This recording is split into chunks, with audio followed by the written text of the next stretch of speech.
Hello everyone, and welcome back to another video, another What's for Dinner. I'm so glad you're here with me today. I think you're going to like this video. I've got some good old-fashioned country cooking, some home style favorites that we had I think you'll enjoy. And then I've got some fall inspired recipes to share as well, some new ones, and I have a dessert that's great for fall. And then I even have some summer favorites. We were kind of hungry for some summer things, and it's still been pretty warm around here, so it worked out just great. So that's at the end. I know you guys enjoy our family nights. So all that being said, let's just get right on into the video.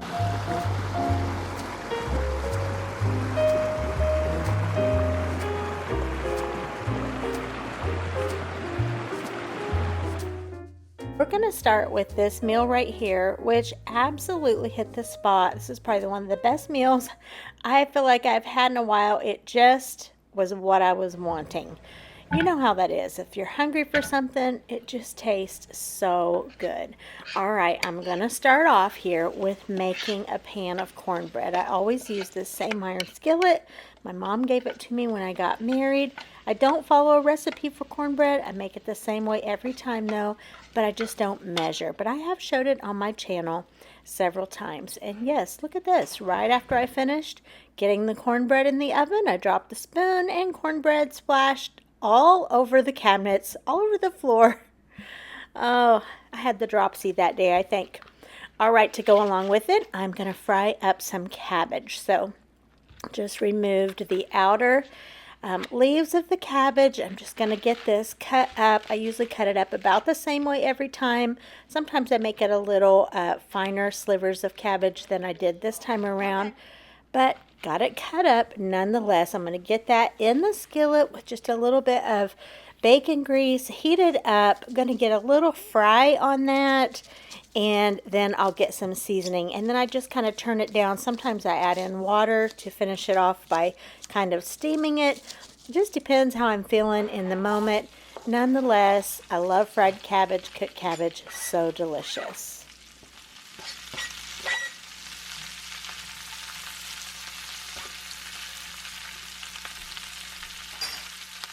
I season my cabbage up with pepper, salt, and white sugar, sometimes a little garlic powder. Just pretty simple seasonings is how I like it. And I decided I was going to go in with some sliced onion as well. Decided that kind of after I had this in the pan. So I went ahead and put that on top and let this thing do the cooking.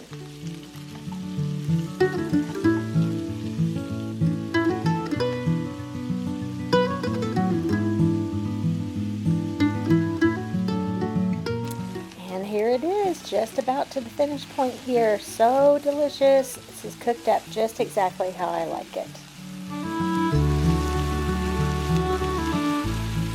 Seems like lately James and I have just had a taste for fish, so I picked this up at Costco, this tortilla crusted tilapia. I have purchased it before and I know it's delicious, so we were glad to have that again. Just following the conventional oven instructions there. I'm pretty sure I could have done it in the air fryer just as well. Pretty much anything that can go in the oven can go in the air fryer. But since I had cornbread in the oven, I decided to go ahead and just put it in the oven. So here's what it looks like. This is the size bag that you get. I decided to do 4 fillets. That way we could have leftovers for the next day. Look at all that seasoning on there. These are not spicy, FYI. They're just very flavorful. Here they are out of the oven. Golden brown, crispy on the outside, flaky on the inside. These are really good. If you shop at Costco and haven't tried these, this is something we really enjoy from there. I went ahead and stirred together while things were baking there some tartar sauce for us. So I am using what's left in the bottom of a jar of chow chow, which is a relish of sorts, a southern thing, I suppose. But I added what was left in that jar, put some Duke's mayonnaise and a little bit of hot sauce. Got this all stirred around, just tasted it to see if I had it balanced out right. And this was the tartar sauce that we used for our fish.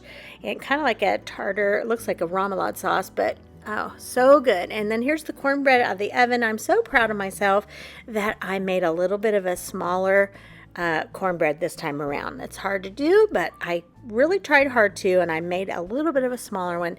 And then I just made a box of Kraft macaroni and cheese. Of course, I wanted a big slice of onion to go along with mine.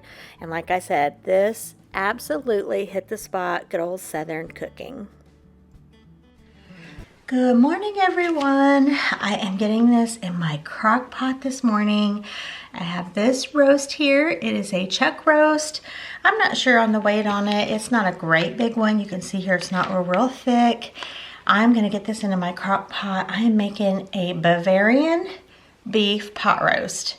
I think this is gonna be great, and I think it's a fun sort of fall inspired recipe because of some of the ingredients that go with it. So let's get this going. Okay, here it is, a nice good looking chuck roast that's going into the pot. So get that all in there. Okay, into my measuring cup, I am putting 1 little 8-ounce can of tomato sauce, and I am putting 1 cup of apple cider. That's gonna be a fun ingredient on this. So let's get the apple cider poured in. All right. I found this recipe on Pinterest a long time ago. I've had it pinned on my Pinterest for so long. I'm just now getting around to making it, but I will have it linked down below. Now, here are some of the fun ingredients. Of course, I already have the apple cider in there, so that's a little bit different. It calls for cinnamon and ginger. I'm reducing the amounts because I have a smaller pot roast or chuck roast here than the recipe calls for. So I'm going here with a little less than 1/2 teaspoon of the ginger, and it calls for cinnamon, 2 teaspoons of cinnamon. So I'm going in, I'm actually just gonna do, just a little bit here. This is probably what, 1/4 teaspoon? So let's get that sprinkled in. It calls for some salt, a tablespoon. I'm definitely doing less than that. So let's get my salt in there. And it calls for a little bit of vinegar, 2 tablespoons. So I'm just gonna do a little splash here. Like I said, I'm reducing the amounts because I have a smaller pot roast. So let's get this all combined.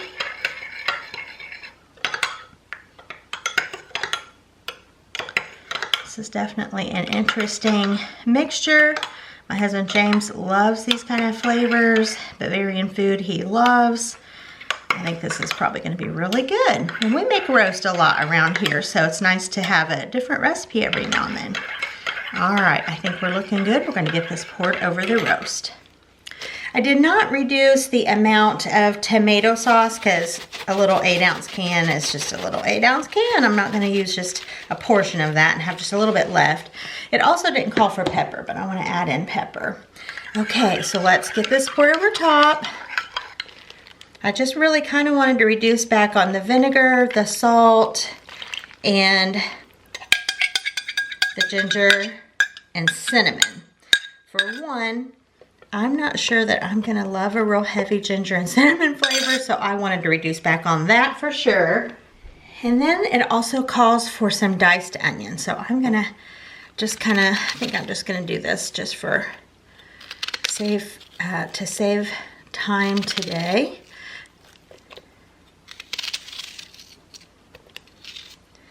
And just kind of leave them in bigger pieces. That'll be just fine.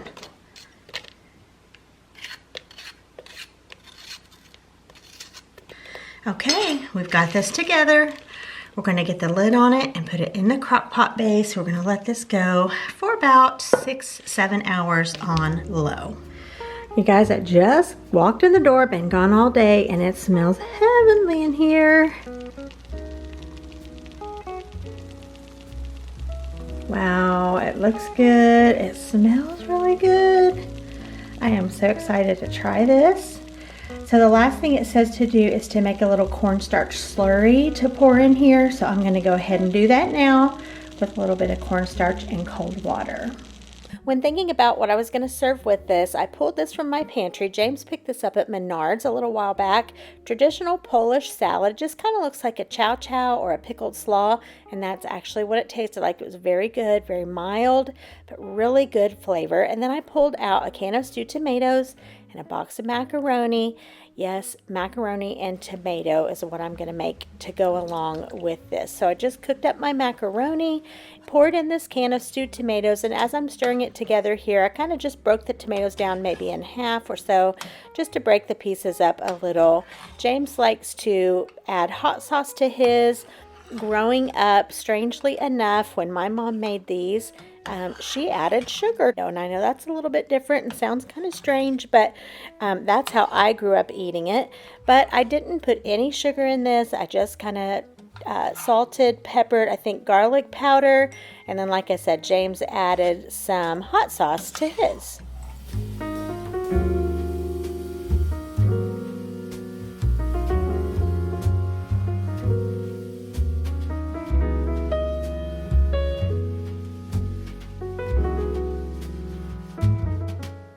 And last minute I decided to add in some of this garlic and herb. I like that seasoning as well. So that's pretty much done. Giving this a stir, and we're going to get things plated up. This meal really had some fall vibes. I feel like it was kind of, an Oktoberfest kind of situation. James loves these type of foods, Bavarian, German, things like that. He loves them. So it's really good. You couldn't taste the apple cider, the cinnamon, and the ginger super strongly. You could taste them a little bit more the second day because we had some for leftovers. But you could just taste a really good flavor and all these other things along with it. Some mashed potatoes there on the side. It really went well together, and this was a really good dinner. Asked James how he would like me to use the leftovers. I gave him a few options, and he said, I want beef and noodles. And we did just have this. If you guys watch my videos, you know we did. But that's what he wanted, and that's what he got. I am just here to please. So, beef and noodles. I had some questions the last time. How thick should the broth be, or how much broth should there be? Just want enough broth for sure to cook the noodles. I add all of the leftover drippings and the beef from the leftovers that I put in there, brought to temperature, and then just made up a little bit of beef broth using the dry beef base. Cooked the noodles and then just added a cornstarch slurry to thicken that up there, and you can kind of see what kind of consistency we have. And yeah, here we go. And I tell you, this was really, really good. We enjoyed this so much. I just made some peas to go alongside, and again, some of those Bob Evans mashed potatoes coming in clutch. And great easy side when you have those in the fridge. And this was a wonderful meal. Definitely one of those cook once, eat twice meals. And you have to love that. That is so great and so convenient. If you want a new roast recipe to try, give this one a try and then maybe make the noodles for your second day. I'm going to show you how I made these chicken wings. I got these and decided I was going to fry them up in our deep fryer because I already have some oil in that. And so I just put them in my Ziploc bag, shook in a little bit of Louisiana hot sauce, and I used about a half a package of this Greek dressing and seasoning packet just made by Great Value. And then I shook in just a little bit of flour. And so I put this all in the Ziploc, kind of massaged it all in together, and I stuck this in the refrigerator, and this marinated, if you will, for a whole day. We ended up having a change of plans for dinner, so I wasn't able to make this for dinner that night. So what I did, I knew I just needed to get them cooked up that second day because we had something going on that night as well. So I just went ahead and cooked these in my deep fryer. I have it sitting out on my patio. I cooked this up, and I didn't make anything else to go with it. I just made the chicken wings because they needed to be cooked. Let me tell you, these were absolutely divine. I cannot wait to make these again. Look at the crisp on that. And it needed nothing. The flavors were so good. That Greek seasoning packs a powerful flavor punch. This was so good. And so I had these for lunch a couple of days. And like I said, I cannot wait to make these again. They really hit the spot. So crispy and delicious. I was really happy with them. And we have arrived at family night. Check this out. Cinnamon Toast Crunch cake made with Cinnadust cake mix. When I saw this, it was actually marked down a little bit. I was like, okay, this is going to be a fun little fall cake, and quite a shortcut by using a box cake mix. So I just followed the directions. You can see here those little pieces of cinnamon all throughout. And then what I wanted to do is just make some cream cheese icing from scratch. So a block of cream cheese, a stick of butter, a sprinkle of salt, and some vanilla, and then 3 cups of powdered sugar. I just used my hand mixer for that. Look at this. It was so good. I'm telling you, the store-bought, it just doesn't hold a candle to making your own icing or frosting. And it really takes no time. You just mix it up with your hand mixer after you get everything together, and it's really worth the time. And it's not a lot at that, but oh my, it just elevates any kind of cake. So you can use a little cheater box cake and then make your own frosting. Is awesome. And then what I did is just went in over top. And if you haven't been here, if you're new to my channel, maybe you haven't seen this little jar, but this was made for me by my twin sons when they were in kindergarten, and they will be 30 in December. So it says on there a little sweet thing about, Christmas, and it had a little piece of fabric, Christmas related fabric on the top and tied up with a bow. And I have kept this jar all this time. I just kind of wash it out, but I want to keep that label on the outside, so I'm careful with it. But I refill that with my cinnamon and sugar. So that's what I topped this cake with. And this was a big hit. Everybody said how delicious this was. I served it with vanilla ice cream. So that was what I made for family night for dessert. So let me get into showing you what I made for dinner. So you know how it is on family night. I cook throughout the day. So I started the morning off making a pasta salad. I boiled up this tricolor spiral pasta, just according to the box directions, and then just cut up the veggies that I was hungry for this pasta salad. And so yeah, the first part of the video is a little bit more fall related, and honestly, I just have been so hungry for pasta salad, baked beans, burgers, and hot dogs. So I was like, you know what, let's do a little last hurrah here of grilling up some burgers and dogs. I added in some pepperoni to this pasta salad too. I only had a little bitty tiny tomato, threw that in. And here it is, all cooked up. Now, in my opinion, what makes this pasta salad the best, I use all kinds of dressings, but this one right here is my absolute favorite. So if I have this one, this is what I'm going to use. This creamy Italian, and not just any brand. You need to get the Kroger creamy Italian. I'm telling you, it is delicious.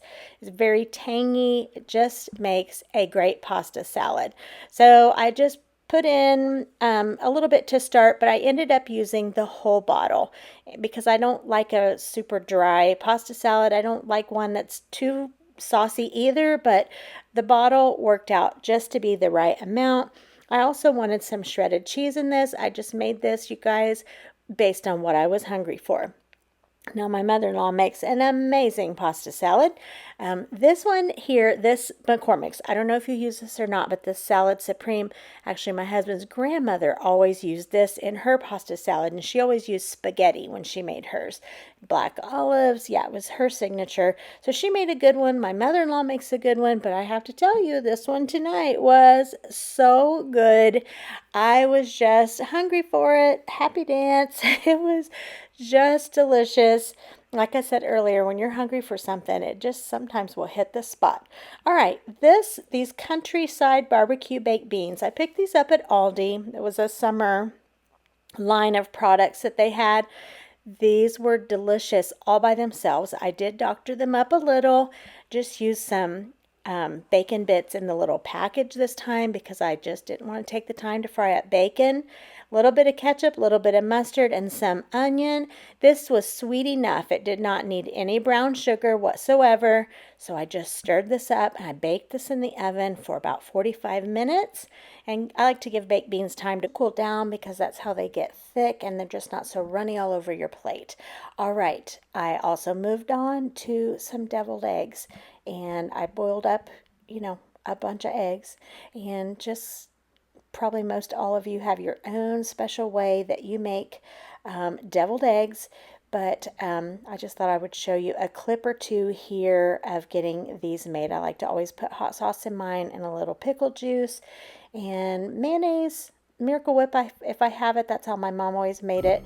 And you know, things were going fine until I decided I needed a little bit more pickle juice, and then I got too much in there and it turned into well, it turned into a soupy mess. You can see that. I just topped it off with a little bit of paprika, and they tasted amazing. They were just a little on the thin side, but there was no complaints. At the last minute, I decided to stir in some green onion right before time to serve on my pasta salad there. James grilled up the burgers and the dogs. He actually did them low and slow on the smoker, so they've got that red look to them. So smoky and delicious. I heated up a little bit of leftovers from the noodles and some pulled turkey, which I'm going to tell you about that in next week's video. But here's the spread. Just kind of a summer meal. It's really not, but it kind of is. I just wanted that so much, and it did not disappoint. It hit the spot. I often find myself at the end of a season ready to move on to the next season for food and various things, but also wanting to just eke out the last little bit of what I can of the season that we're in. So I guess that meal is sort of representative of this, but yeah, it was a really, really good one. I appreciate you guys so very much. Every time that you choose to spend a part of your day with me when I'm in my kitchen, it means the world. If you haven't subscribed, I'd love to have you around here. You can just hit that subscribe button, and then if you want to be notified when I'm in the kitchen, just turn on that notification bell. If you have subscribed, you guys mean the world to me. I love chatting with you down in the comments. And on the last note today, my heart really goes out to so many that are affected by Hurricane Helene in one form or fashion. There's been a lot of devastation, and it's just heartbreaking to see. So my prayers are with all of you for recovery and getting back on your feet. All right, you guys, thanks for spending time with me, and I'll see you the next time, good Lord willing, and the creek don't rise.